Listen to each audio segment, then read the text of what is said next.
Thanks so much for everyone watching this live or as a recorded series. I'm Revati Prasad, the Vice President of Programs at the Benton Institute for Broadband and Society.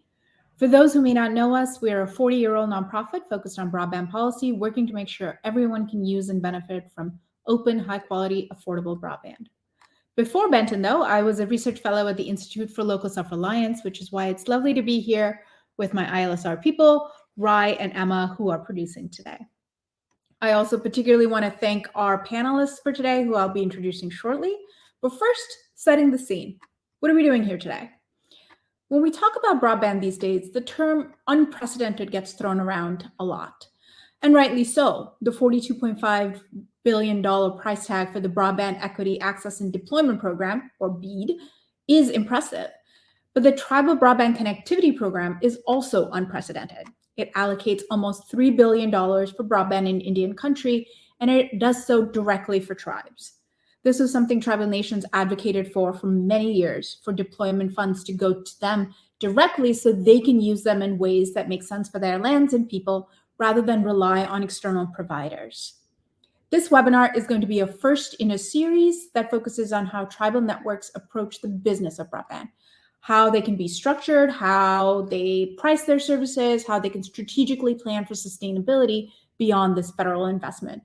And of course, whether the $3 billion can meet the significant infrastructure needs in Indian country remains an open question, one that our panelists might have something to say about.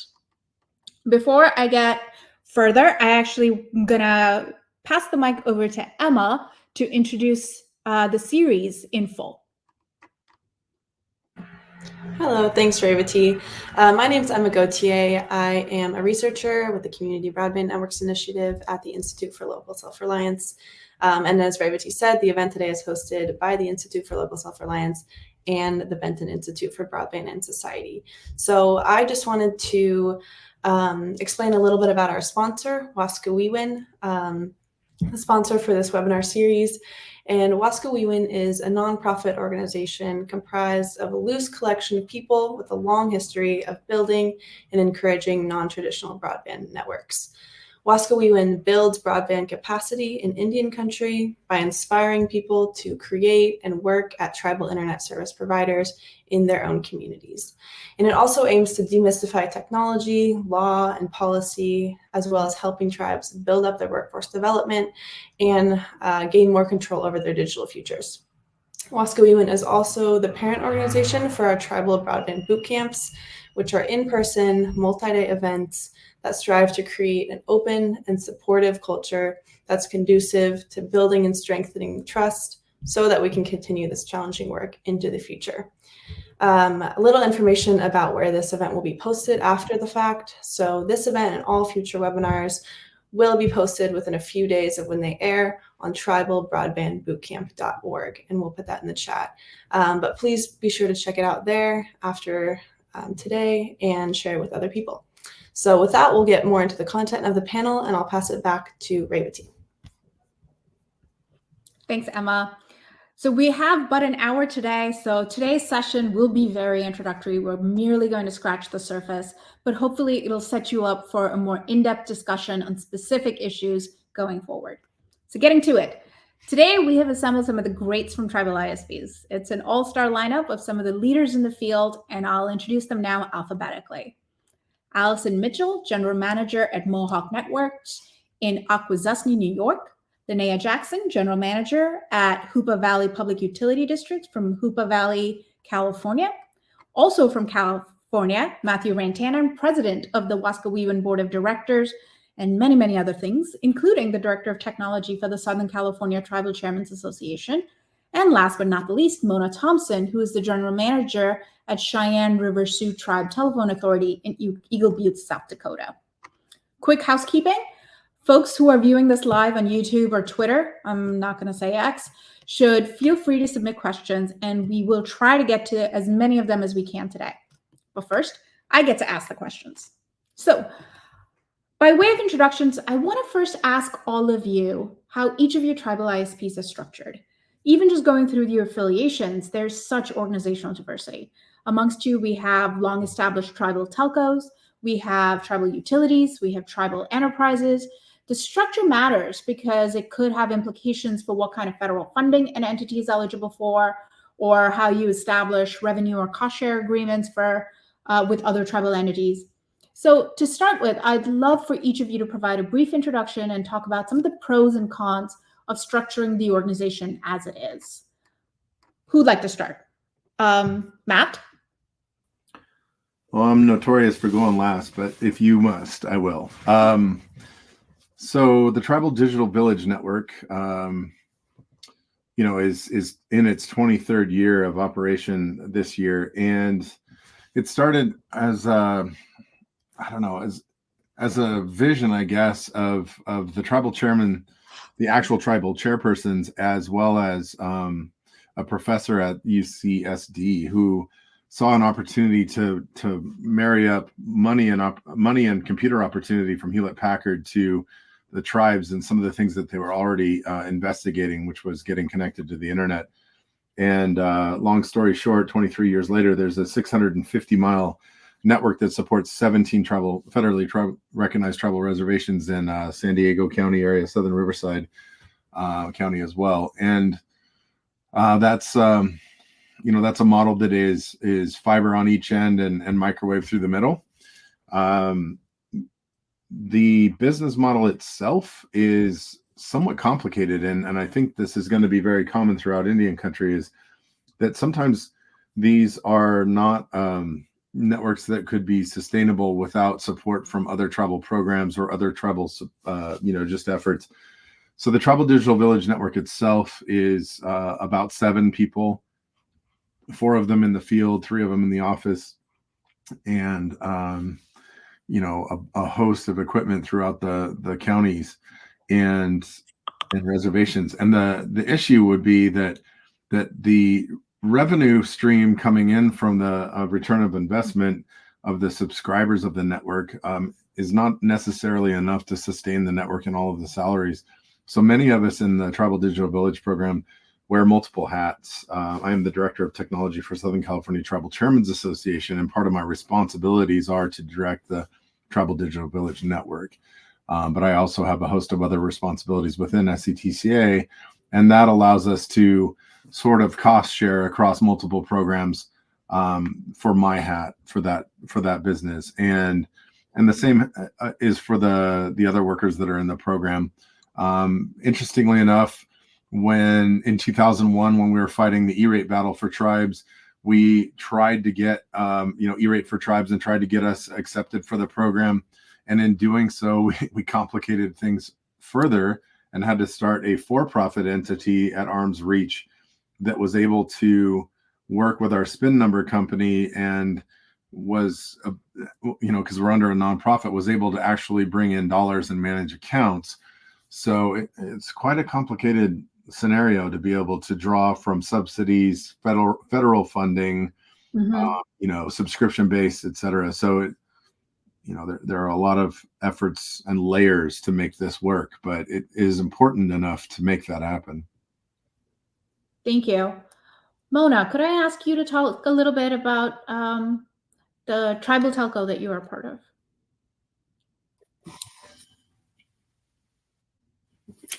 Yes.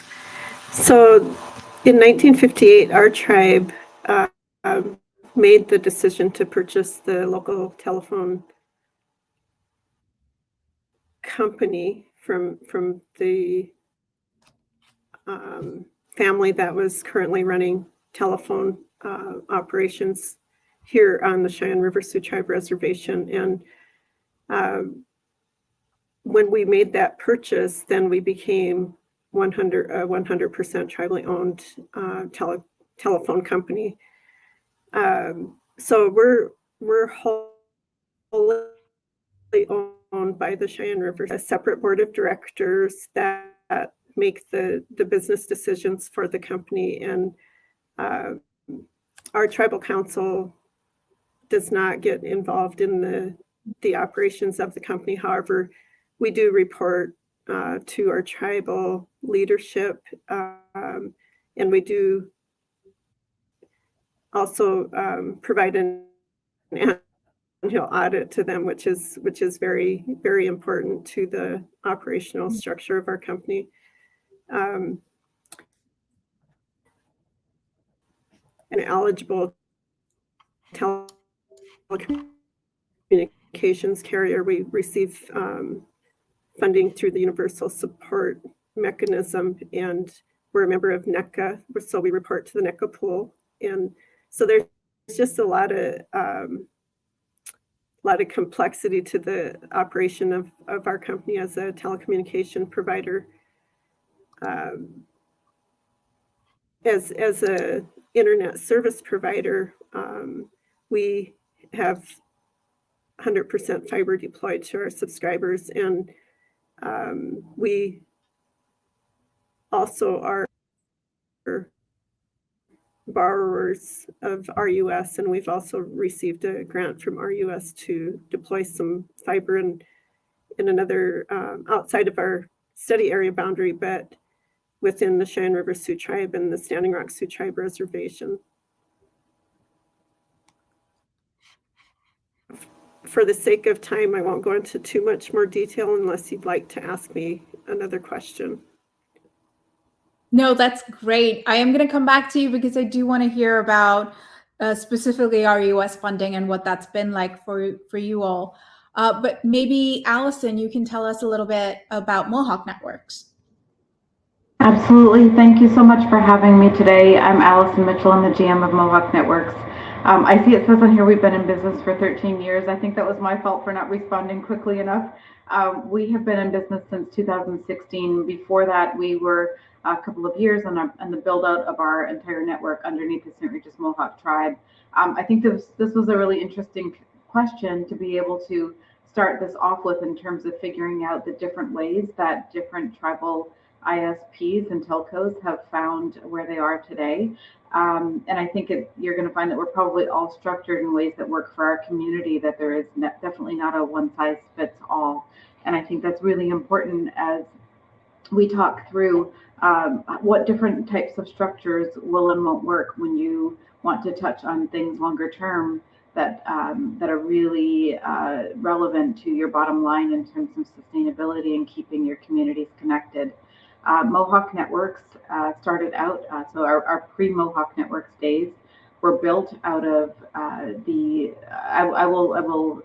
I would be incredibly remiss if I didn't talk about our leadership and people who had the vision to be able to build out a broadband network years before the first grant was ever submitted.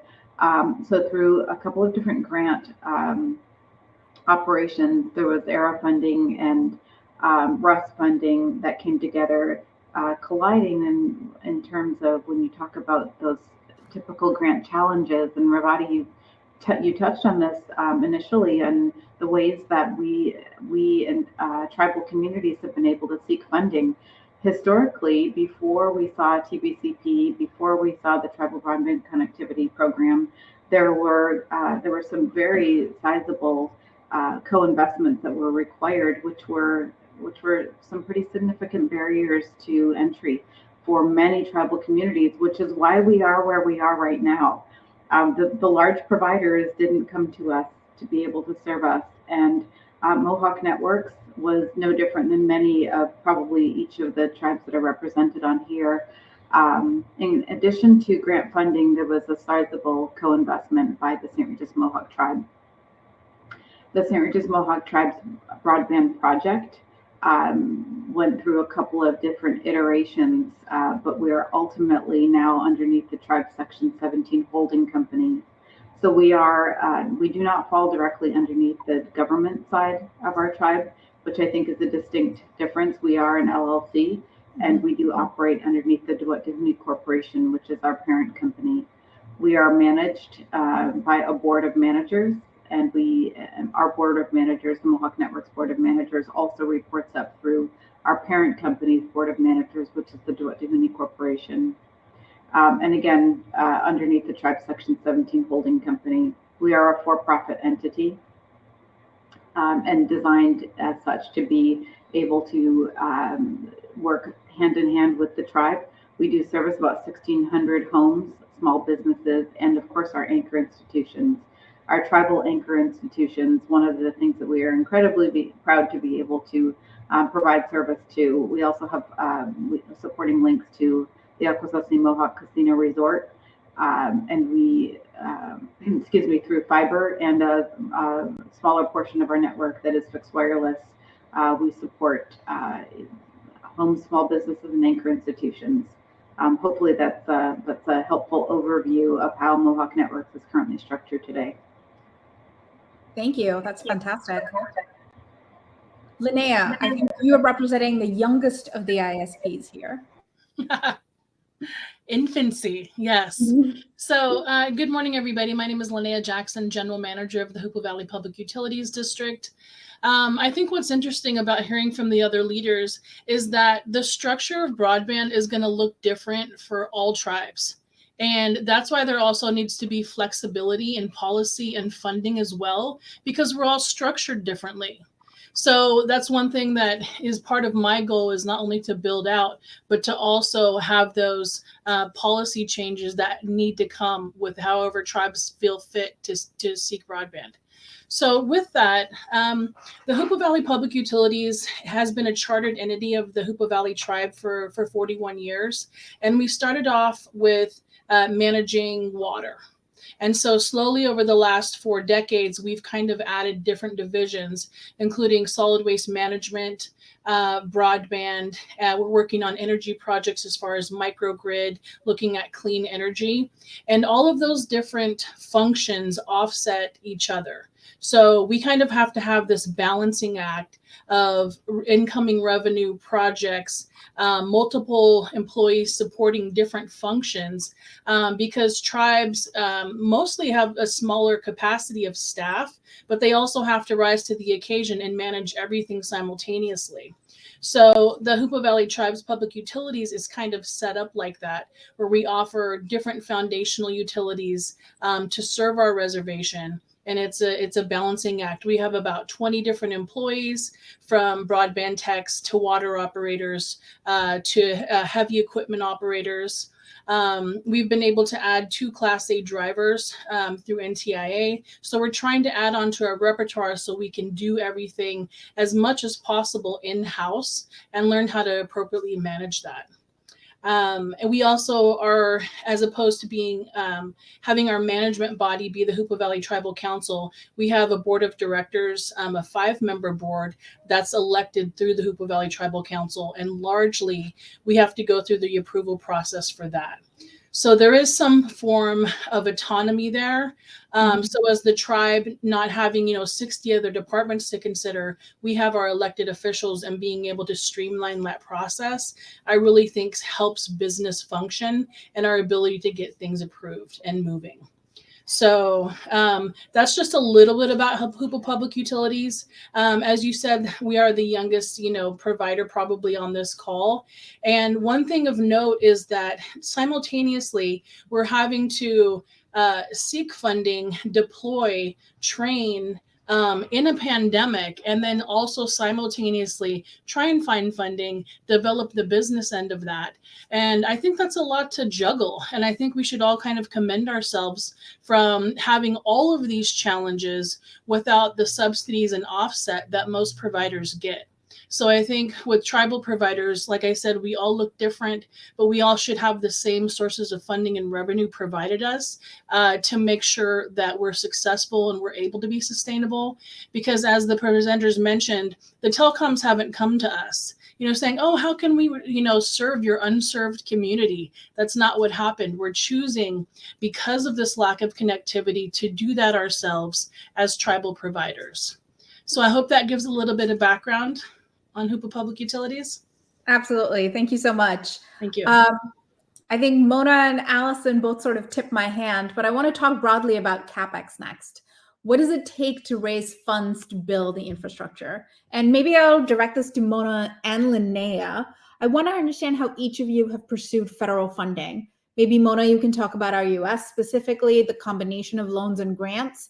And Linnea, I know that you all have been recipients of one of the TBCP grants by NTIA.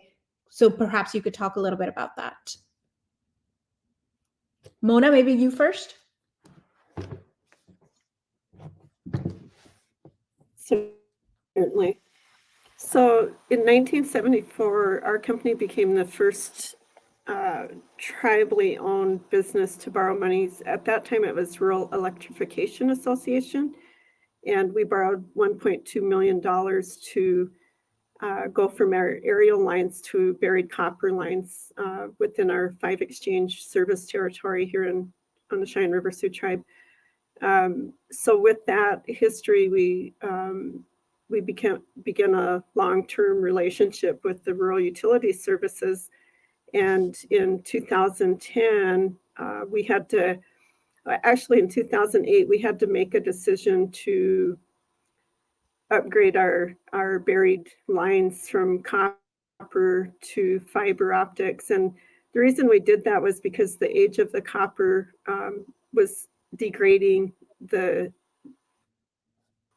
lines, and our customers were starting to get static, phone calls because the lines were getting wet. So our board of directors then made a decision to borrow money to upgrade the copper to fiber optics. So $1 loan from RUS to do a fiber to the home project in our 5 exchange area. So at the end of 2016, we completed that project, and we have over 1,500 miles of buried fiber optic lines in our study area boundary here on Cheyenne River. And then just recently with the Reconnect 3 funding, we were awarded right at $17 million to construct fiber in a competitive local exchange carrier territory within the boundaries of the Cheyenne River Sioux Tribe and Standing Rock Reservation. So we do plan on doing construction 2024, 2025, and that is 100% grant funded, which is a new thing with RUS for tribes. Mm-hmm. Linnea? Absolutely. So when I talk about CapEx and how we've had the ability to seek funding, it's kind of like in a really long journey and different phases that have allowed us to get here. So the first set of money came from the CARES funding, where there was $2 million given by the Tribal Council to help fund this. But that was nowhere near the amount of money we needed in order to, build a network office and to make sure that our deployment was intact, and we had our licenses and equipment and deployment and training. So it started with CARES funding. Simultaneously, we were seeking funding through the California Public Utilities Commission, California Advanced Services funding, and that was in partnership with Hunter Communications. And then we were able to build aerial fiber optics through that. The next phase would be the NTIA funding. And just to talk about CapEx and what that takes, I think you need to have the tribes understand that there will have to be an investment for grant writing. There will have to be that initial funding in order to, unless you have the capacity in-house. But as I mentioned before, we're all wearing multiple hats. So you need project management and fiscal management and grant writing.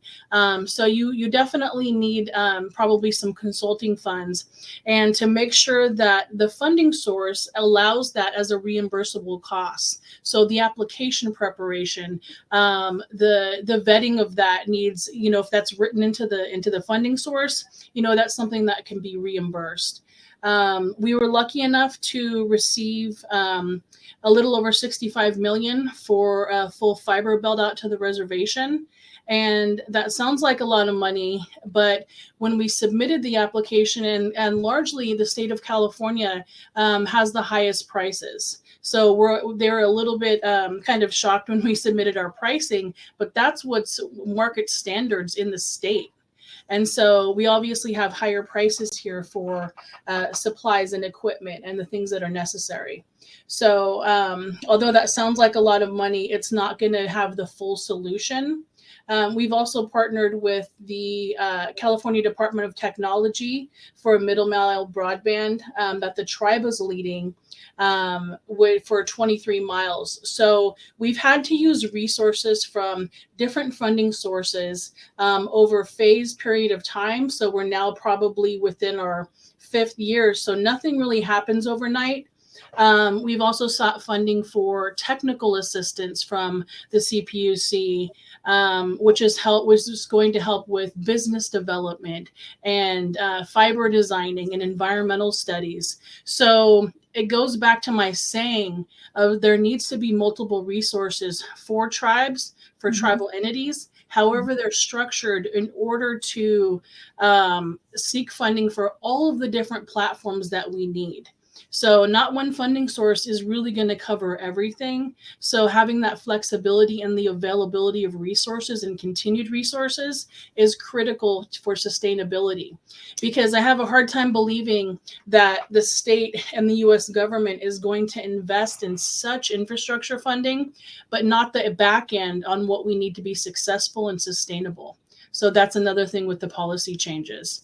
But I will say you definitely have to invest up front for the consulting and grant writing services. One other thing that we struggle, and maybe other tribes struggle with, is having data sets of people that are they served? What kind of devices do they have? Which is kind of something that we're doing with the digital navigator, which we'll talk about later. But that underlying data is also critical to development of these applications and having that funding structure. So those hard numbers on unserved, who has devices, what kind of systems they need, what they're using it for, partnering with maybe your medical facility or your higher education, your school districts. That's all going to be needed, I think, working with tribal resources and anchor institutions in order to make this sustainable. That's a great point, especially your point about the timeline for raising money and the investment of resources it takes into winning grants. I think that's really, you cannot be underlined enough. Allison and Matt, I'd like to pose the same question to you, but because we have such a short time, I'm going to add another can of worms to this mix, which is OpEx. So I want to understand if you want to add more to the CapEx question, but also how have you thought about not just building the networks and keeping the lights on, but also planning for sustainability? How are you thinking about revenue generation and then managing the big costs like labor and backhaul? Allison? I'm happy to take that on. So I want to say ditto to everything that Linnea said. Linnea, your points were probably written off of some of my bullet points. I think when you talk about the history of how Mohawk Networks got to the point where we have a full build out, we have gone through the grant process and we are now in the process of reapplying. I think I'm going to try to take it from CapEx directly to OpEx. The ongoing operational expense and that sustainability that you want to focus on absolutely has to take into consideration the reinvestment in your network. So you got $65 million, Hoopa Valley received a $65 million infrastructure grant, and I forgive me if I misspoke on the number. While it sounds like it's a very sizable amount, the cost of that build out is going to, I would assume, be every dime and every dollar of that $65 million. So that ongoing operational expense and sustainability plan couldn't be more important. So I want to hit home and reinforce what Linnea said about having to be flexible and having to make sure that you are continually reinvesting in your grant writing and looking at those grant writing opportunities. Mohawk Networks is a pretty small shop, just like everybody else on these panels. We are the grant writers. We are, on some level, we are the consultants, and we have to be able to set aside funds to be able to bring in consulting money and engineering funding as we need it to be able to stay ahead of these grants. From an operational standpoint, talking about your ongoing sustainability efforts for backhaul, for our transport, we have over the course of over the course of the pandemic. We, like probably many other ISPs, found an immediate need to be able to reassess what our network capacity looked like. while we were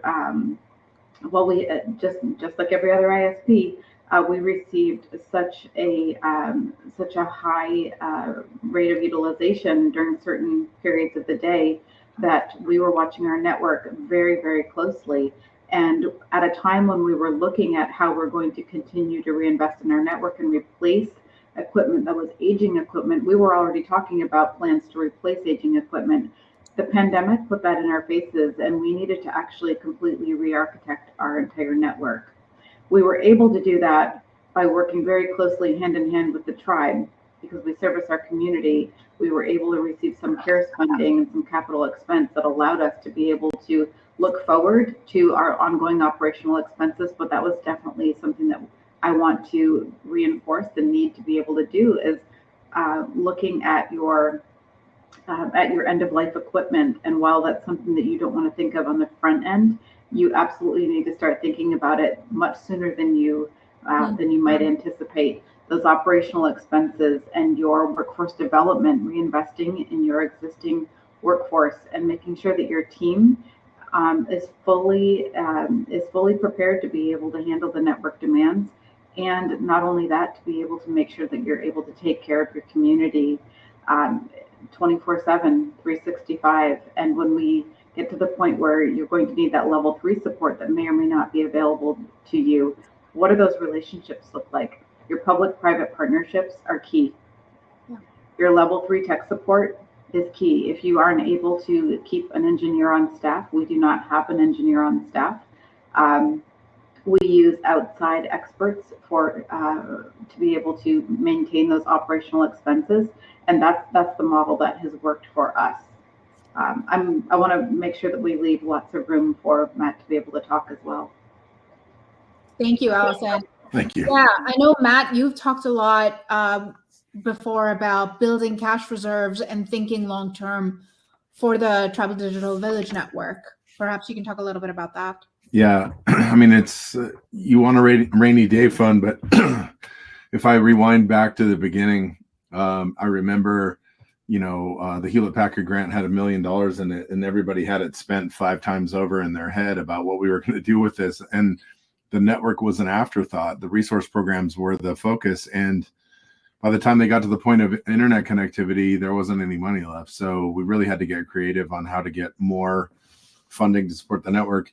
And I'll say that there is not enough money for it to all come from one source. Even if you're Hoopa Valley, you get a really big windfall of cash. It still doesn't pay for operating expenses. So you have this massive capital expenditure to undergo and build this wonderful thing, this amusement park of broadband, if you will. And who's going to run the rides? Who's going to keep it running? Who's going to keep the wheels greased and such? So the government does not give money to operate things. Very few organizations give money to operate things. They give experimental money to play around with ideas of changing the types of models and such for operation, but they don't pay for general operations. So where are you getting the money from? In the case of some of the tribes in California, I mean, there's 55 houses. How are you going to recoup enough money out of a subscription base to support even one technician to be able to support that network? And how do you integrate your other programs into that network? How do you weave this complex creature together to be able to make sure your broadband doesn't fail? So we do not chase dollars that are tied to strings that take us away from the mission. That's very important. You have this general mission, and you have probably a little bit wider view of things that will support that mission. But there are things that will take you off on 90-degree tangents away from your mission that will distract you from completing your work. And I feel like, those are important things to look at. You should be looking at the end goal. You should redefine sort of your mission and your parameters frequently. You may have a 20-year plan or even a 40-year plan, but you better be looking at, how the road conditions are as you're going down that path every 3 to 5 years to make sure that you're on task. You should look at all kinds of ancillary opportunities for funding. And I cannot emphasize enough, and we do it very poorly, but include your community youth. If you do not have programs that train and share this experience and share this cool creation story with your tribal youth, you will not have future employees from your community. We have been lucky enough to have had a program right before I showed up to TDVNet. There were a host of students that went out and did a summer academy where they identified tower locations.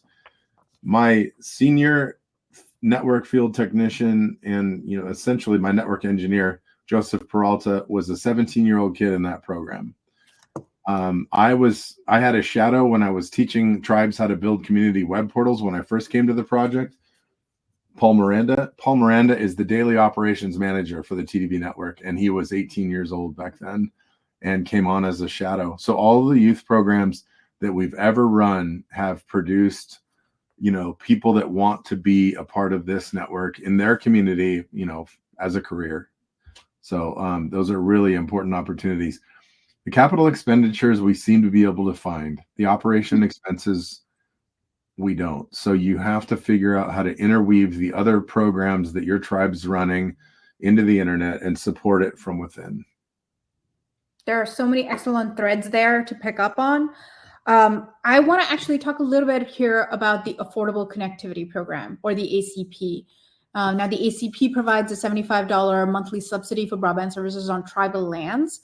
It is a new program, and we're still waiting to see if it'll be refunded. But I want to understand how ACP has featured in each of your work, both in terms of revenue for an ISP, but also in terms of ensuring digital equity and meeting the needs of internet access in your communities. And this is for anyone who'd like to take it first. Allison.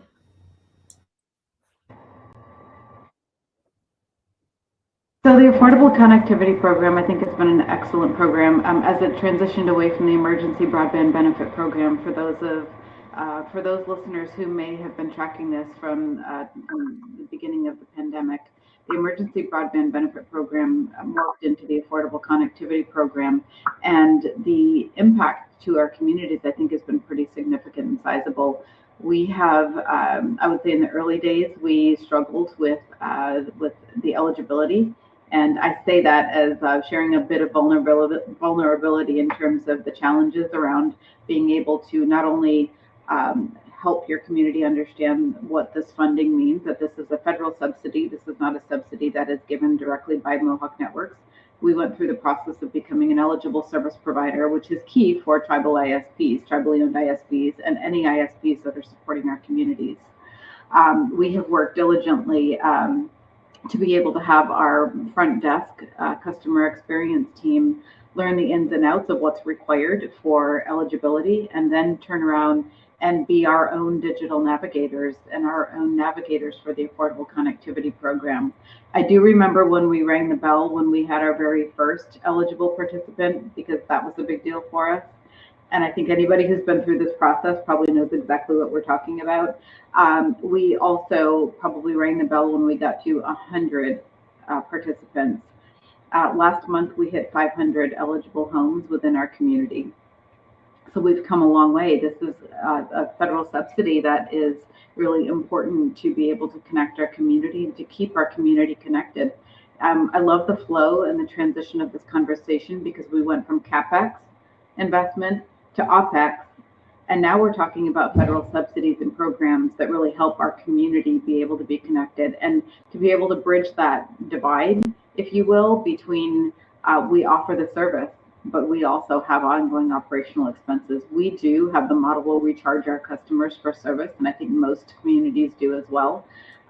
This is a very, for our homes that are eligible to receive the $75, that is huge. That allows us to be able to offer 100 synchronous to our families. At $75, the cost of their internet service is covered. We have, we have 500 homes that now remain connected, despite what other family circumstances may be. And I think when you talk about children having access to school, our students being able to make sure that they're able to connect and do their homework, we've removed that gap for families who may be challenged in meeting the monthly fees that are required to be able to support their own internal connectivity. So it's been really important for our Mohawk community, and I know that speaking to many other tribes, I have the opportunity and very grateful to be able to connect with many other Indigenous communities, and the impact of the Affordable Connectivity Program within our own operations and our community has truly helped us to be able to navigate some of the financial challenges. Mona and Linnea, is there something you'd like to add to that? And also for all of you, how are you thinking about the contingency of ACP perhaps not being refunded? It's by, I think, ILSR's calculations, it's spring 2024 when the funding will run out. So how are you all planning for the, let's hope not, the eventuality that it may not be refunded? So I'll jump in a little bit, and I'll first start with the initial question before I talk about if it's going to be funded. But Hoopa Valley Public Utilities, again, deployed during the pandemic, and we missed the EBB cutoff by like 5 weeks, which was so devastating because we ended up submitting. We got deployed as fast as we could, signed that first customer up, but then again, until it converted to ACP, we were not eligible as a provider. So I feel like that was a little setback and very disappointing. Simultaneously, we received a grant from the National Digital Inclusion Alliance, which has allowed us to actually hire a digital navigator. So that digital navigator learned the ins and outs of the ACP program. And although he is an employee of Hoopa Public Utilities, he also signs up people for any benefit that best suits them. So it's not just agnostic to HVPUD. So we're really trying to help out community with that. His name is Abraham Kamez, and he is now doing digital literacy classes and working with our local library. He set up events at the senior nutrition where, several hundred of our tribal elders come and get lunch. And so he helps them with, signing up for ACP or looking at devices. So I think that's been great for him to get out into the community. We have 56 current customers, and that is a worry of us because not only do people need the access for everyday life, but they also then rely on that benefit because sometimes it's making a choice between, paying your light bill, your food, or the internet, which are all very important. But people, struggle with the monthly payment. So I think that's going to be really hard. So I think we really need to kind of push for, another federal allocation for that, because that has been critical to how we operate in this world. One thing, the FCC funding that came out for the ACP and ongoing funding, we were not eligible for because we were then the provider and then also providing those digital navigator services. And I think that is such an overstep and oversight on behalf of the FCC only because of how tribes are structured. Again, we have to wear multiple hats. We don't have the capacity. So we might providing separately the broadband services, but also the digital navigator services and the connections to ACP. So I really think that there needs to be, again, a shakeup in those exemptions and exceptions for tribal providers. But that is one thing that we are searching for every day. How long is the funding going to last? Because you look at how many people are being provided that service, and there's variances of when the funding is going to last. You can hear March, you can hear maybe June, but that is right around the corner. And I think there's going to be a rude awakening for those people that have relied on that to provide the monthly fee for internet service. Can they sustain that on their own? And then as a business model, we're going to have to look at, we can't just be providing service for no cost, we might have to look at shutting off those people, or coming up with another solution, which is the opposite of what we want to do, because we're trying to serve an underserved community. So I'm really hoping that solutions come up in Q1 of 24. Yeah, that sounds so possibly incredibly disruptive for the community and for the ISP too. I want to shift quickly to something that Matt brought up last when he was speaking. Who's going to run the rides? How are you all working to make sure you have the workforce needed to maintain the network, do the customer service? What are the things that we should be paying attention to, and how should we be supporting that particular stream? I think I would like to hear from Mona first, and then I would like to follow up what Mona has to say, because I'm very interested in our oldest tribal telco talking about workforce, because for 65 years they've managed to continue to have a solid force of people.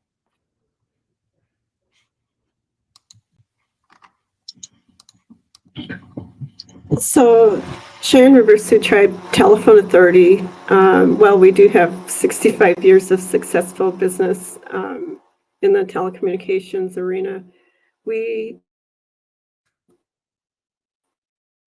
have struggled with something that is a challenge probably to all employers, but we're currently in the process of seeking and developing young people that can step into these technology roles here at our company and help our company to continue to move forward into the future.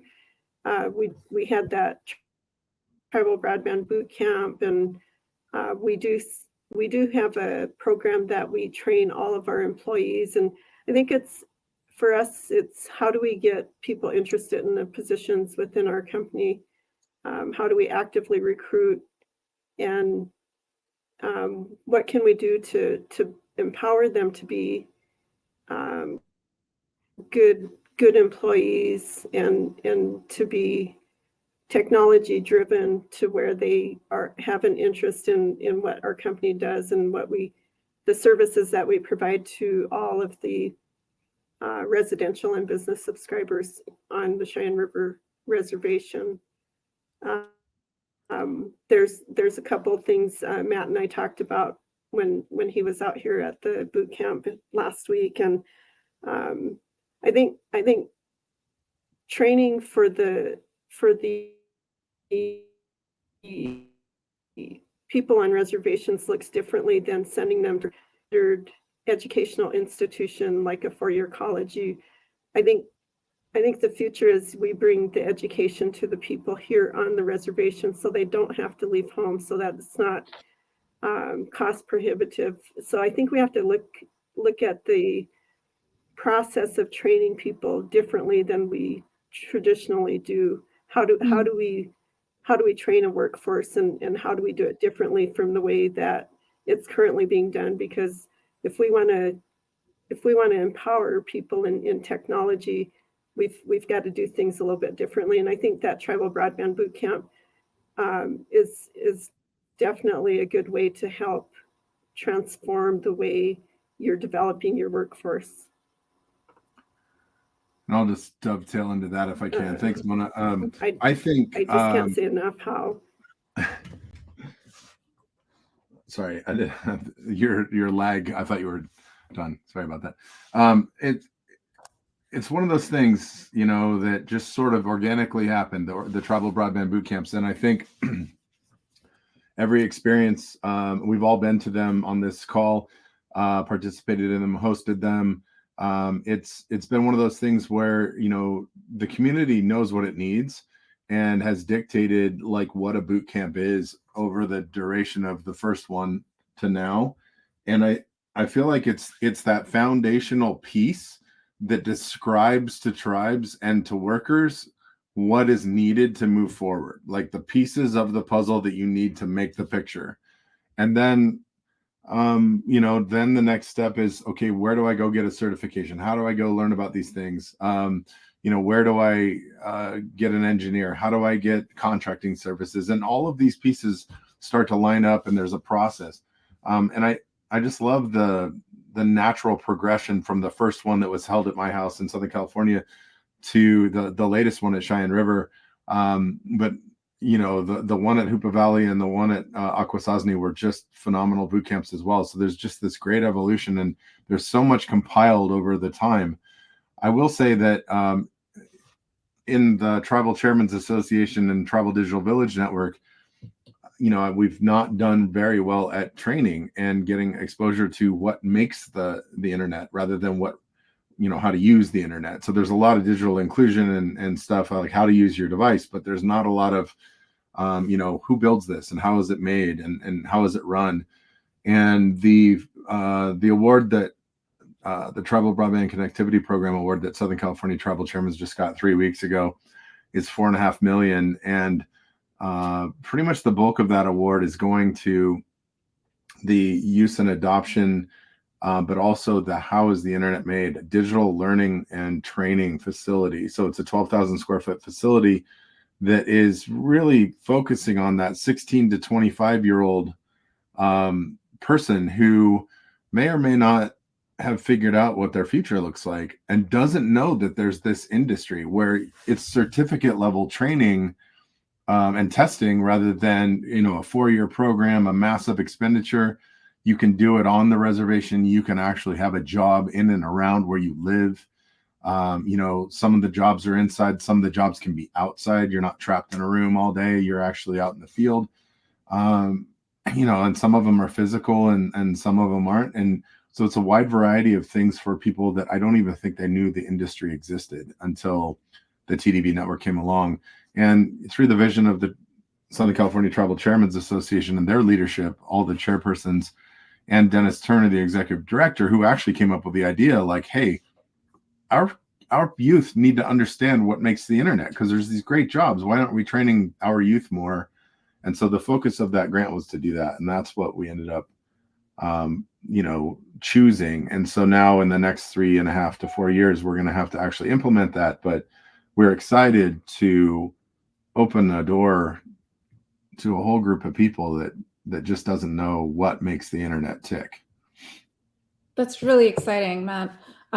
With last 5-7 minutes left, I kind of want to bring out something that you all have touched upon in lots of different ways, sort of talking about the importance of your work. So let's talk a little bit about digital equity. I've been fortunate enough to speak with each of you individually about your commitment to your communities and the communities you serve. So to end our discussion today, could I ask each of you to sort of reflect on the importance of a tribal ISP and how it contributes to digital equity in Indian country? Linnea, how about you start us off? So when I think about digital equity, I kind of have to start with like the lack of investment that has happened on tribal communities and rural nations. And, it kind of took a pandemic in order to get funding flowing to tribal and tribal nations. I think one thing about digital equity and having us be our own tribal ISP, we're training our own tribal members and community members. We're kind of boots on the ground. We understand that we are serving our own people and our own family members, if you will. And I think finding a solution to be able to provide an affordable solution that we can cover our overhead, that we can allow them to have sound service. We're the ones that, because we also struggle with power here. And so power and connectivity go hand in hand. So I think that we're also the ones that are going to go above and beyond to make sure that during emergencies, because, we have weather outages here and people rely on that form of communication, that we are stepping up to the plate and being able to provide sound service, especially when it's needed. So I think our goal here is to be able to be the provider on the reservation. And now we're actually seeking outside regions on neighboring cities so we can be sustainable, so we can provide that equity across the region, and also look to provide the ongoing maintenance as well. So I think when I think about digital equity, it's about having sound service that's affordable, that's reliable, that we're providing other services in order to make sound internet providing for the region. Thanks so much, Linnea. Allison. Linnea, again, I feel like sometimes we might be kindred spirits in our conversation. I think that being able to talk about digital equity to our Indigenous communities is different when you're talking to maybe to communities that are maybe serving major metropolitan areas. I was fortunate to be able to be on a similar panel earlier this year, and I found myself speaking about digital equity with somebody who is in a major metropolitan area, and our conversations were very different. My view right now on digital equity truly is access. It's about access and reliable connectivity. And when we talk about what the future will look like for digital equity, I think a lot of Indigenous communities and tribes are right now trying to figure out what that's going to mean for us in 5 years for our next, not only our next generation, but for everybody who has truly adopted the internet into their households and their lives. We are in a very different position than we were in 10 years ago, or even 7 years ago, when we've witnessed the strain and the stress on a network pre-pandemic. We've completely rebuilt and re-architected our network infrastructure. And now we're in a position of looking at talking about what digital equity means for our community. And I think digital equity for our community is connectivity, affordability, redundancy, ensuring that there's redundancy within our networks, because that redundancy that is built in is going to speak to digital equity. It's going to speak to when there is an outage of some type, do we have the capacity to be able to bring ourselves back up? And I think that when we're talking about digital equity and digital inclusion, that is absolutely required for us to be able to participate in school. When we have students who are learning remotely, and we have people who have work from anywhere type of positions, we have to make sure that our infrastructure is there to be able to even support those efforts and to be able to support that lifestyle that we should be able to have the similar access to. And thirdly, I think I'm going to touch on what Matt said as well in terms of workforce development and engaging our younger generation. That couldn't be any more important, and making these types of technical positions being an option for our youth is really important. Who's going to run this network in 10 years, right? Who's going to run this network in 20 years, and what is it going to look like? It's not too early to start talking about those positions and to start talking about what our network looks like for our communities to meet the needs of our community in a few years. Thank you. Mona?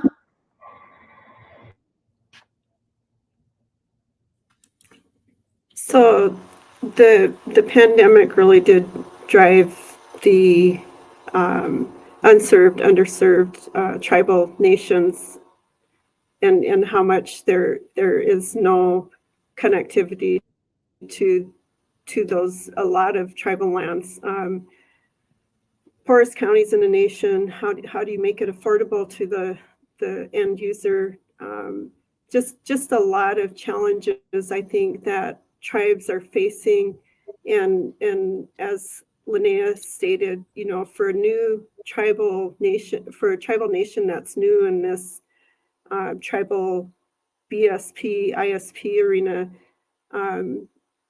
to be able to lean on consultants and engineers, anything that can help them be successful is so critical to continuing to provide for them. It's just so important. The ACP program helps with that digital equity. It helps people afford that broadband service. It's so important, and I just can't imagine what it's going to do to people that could possibly lose that connectivity because ACP program is no longer there.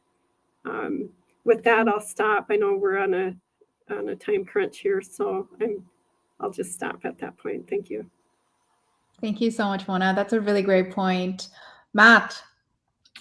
So Southern California Tribal Chairman's has been through the digital equity, digital inclusion piece before. We got a BTOP grant during the RS Stimulus Fund era. And we did 2.5 years of community engagement on, how to integrate broadband into your lifestyle, how to be safe, how to, manage your digital footprint. And all was supposed to be in conjunction with a BIP grant that would have paid for roughly 3,000 home connections at the same time in parallel. And we didn't get the other grant. So we ended up having to deploy out of pocket, obviously much slower than we had intended. And it caused a lot of issues for TDVNet at the time, because a lot of people did understand how it could change their lives and the steps they could make to better their experience of being out on a reservation and have access to the rest of the world, but we couldn't get to them fast enough.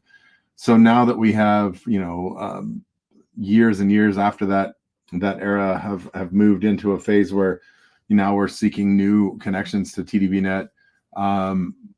It's very obvious that you can't stop doing digital equity and digital inclusion training. It is forever. Until your customers and your families that are connected to your network are, teaching that from within their own household community. And then there's changes in the internet. I think it's something that we always need to refresh our community's expectations on. What are the changes being made? And we're increasing capacity. There's more services on the internet. There's a lot of artificial intelligence now, how to be aware about these things that are taking place and changing. So I think digital equity and digital inclusion is going to be something that should just be on repeat and refreshing at all times. Absolutely. I think we are already over time, so I am going to wrap up at this point. Thank you so much for an incredibly robust discussion today. Your insights about multiple hats, need for diverse funding stream, and supporting the next generation, all with an eye towards the structural and policy issues. The whole discussion has just been so rich. I have pages full of follow-up questions we couldn't get to today. Also, it bears repeating, but what all four of you were able to make happen is just incredible to see. And I really appreciate you all making the time to share with us today. I'll pass this back to Emma now. Thanks, Revati. And yes, thank you again to our panelists for their time and all their insight today. It was a great conversation. And I just want to remind our audience that this is the first in a series of webinars.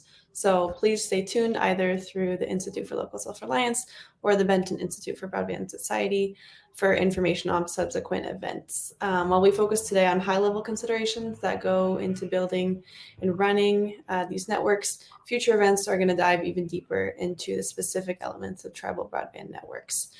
This is also a reminder that a recording of today's event will be available on tribalbroadbandbootcamp.org within a few days. Thank you all for watching and have a great rest of your day. We'll see you next time.